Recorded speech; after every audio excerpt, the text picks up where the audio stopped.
Hello everyone, Andy Schwab here from the Northern Ag TV. Well, President Trump put a 90-day pause on tariffs to some 75 countries yesterday. However, that did not include China, who saw their tariff rate actually go up to 125% following their unfair trade practices.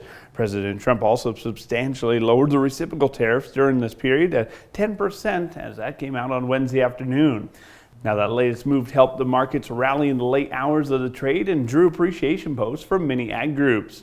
And applications are now open for the American Farm Bureau Federation's Ag Innovation Challenge. That, of course, is a national business competition showcasing agricultural-based entrepreneurs and startups. Chase Heineman, Director of Industry Relations for AFBF, says they're looking for any business solving a problem in farm country, and that contest has a proven track record of helping startups grow their business ideas.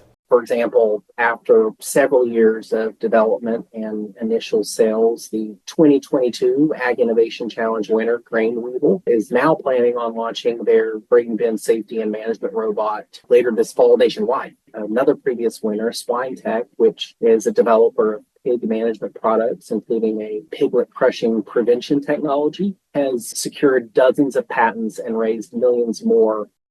Now, the winner of the challenge will receive $100,000, while runner-ups receive $25,000, and the final two of the final four teams will take home $10,000 apiece. Details for that are posted on our website.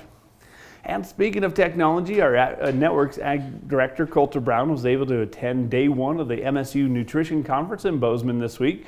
This year's title was called Beefing Up the Herd, Developing, Backgrounding, and Evolving for Success. He spoke with Dr. Sam Weifels, MSU Extension Beef Specialist, who said some of the questions his team has been receiving lately have been regarding utilizing technologies in the beef industry. You know, one of the other big things that's really coming out that people are really interested in, we're getting a lot of conversation about, is technology. And so how do we utilize technology? There's a lot of things out there like GPS ear tags, virtual fence, different sensors, and what can those technologies provide and how can they be used on the ranch? And other conventions taking place this week includes the Wyoming FFA Association annual state convention in Cheyenne. I spoke with a few of the state FFA officers this week, and they laid out the details for day one. That, of course, included opening remarks from Governor Gordon at last night's first general session and drew praise from this year's treasurer, Sage Wells. You know, I think it really goes to show the power that we have as an organization and the people that support us. And I think that's really cool that one of our biggest leaders is coming, because right now we really need support as an industry and as a organization as a whole, and really getting our name out there and having somebody of that type of power come and talk good about us, how we do in the agriculture industry and what this organization does for kids, I think is really powerful and something that needs to be shown more often. That state convention will continue out through this Saturday in Cheyenne. Let's pause for a moment and come back to look at some of your ag markets. From the beginning, we've worked closely with farmers. BNSF's ties to the agricultural community go back 175 years. Together, we've innovated to make the U.S. agriculture supply chain one of the most efficient and productive in the world. Our strong relationship powers BNSF still today and helps us move the nation like no one else can. At BNSF, we move the nation for you.